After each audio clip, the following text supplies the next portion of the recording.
Before the chains, there was life.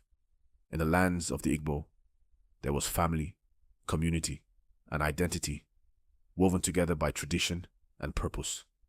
Names carried meaning. Ancestors were honored. Life moved with rhythm, dignity, and belonging. They were not broken, they were not lost. They were farmers, leaders, storytellers, people with history, with pride, with a future. They were not slaves, they were people.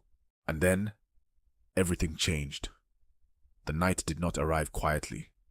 It came with fire, with screams, with the sound of a world breaking. Violence tore through the land. Homes burned, families scattered, lives shattered in moments. What once felt permanent was taken without warning. In a single night, freedom was not lost. It was stolen. They were taken, bound together, not just by chains, but by fear, confusion, and loss, forced to walk away from everything they knew. Their homes, their families, their names, their identity. Each step carried them further from who they were, and closer to a fate they could not see. They did not know where they were going, only that the life they once had was gone.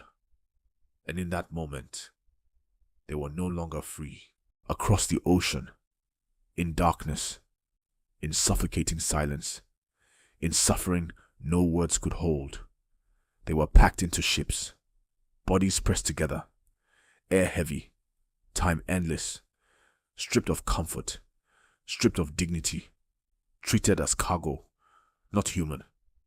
But even in the depths of that darkness, something remained untouched. Their memory, their identity, their spirit, and that could not be chained. They arrived in a land that did not know them and did not try to. A land where they were not seen as people, but as property, where their names were taken, their language silenced, their identity stripped away piece by piece. Everything that made them who they were was meant to disappear. Not just their freedom, but their existence. And yet, something within them refused to be erased. And then, they understood. This was not a journey. There was no destination waiting with hope. This was a life measured in chains. A life where days were not lived, but endured. Where time stretched heavy with labor, silence, and control. A life where their bodies were owned and their future decided by others. In that moment, the truth settled deeply. This was not passage. It was captivity. And in that moment, they made a choice. Not in panic, not in fear, but in clarity. They understood what awaited them. A life without freedom, without identity, without control. And they refused it. Not because they had no fear, but because their dignity was greater than it. In the face of chains, they chose themselves. They chose freedom, even if it came at a cost. Together, they walked, not in chaos, but in unity, step by step, with purpose, with understanding, into the water. The same water that had carried them into suffering would now carry them back to freedom. They did not run. They did not resist in panic. They chose, not as victims, but as people reclaiming what could not be taken. Their will, their dignity, their fate. And then there was silence.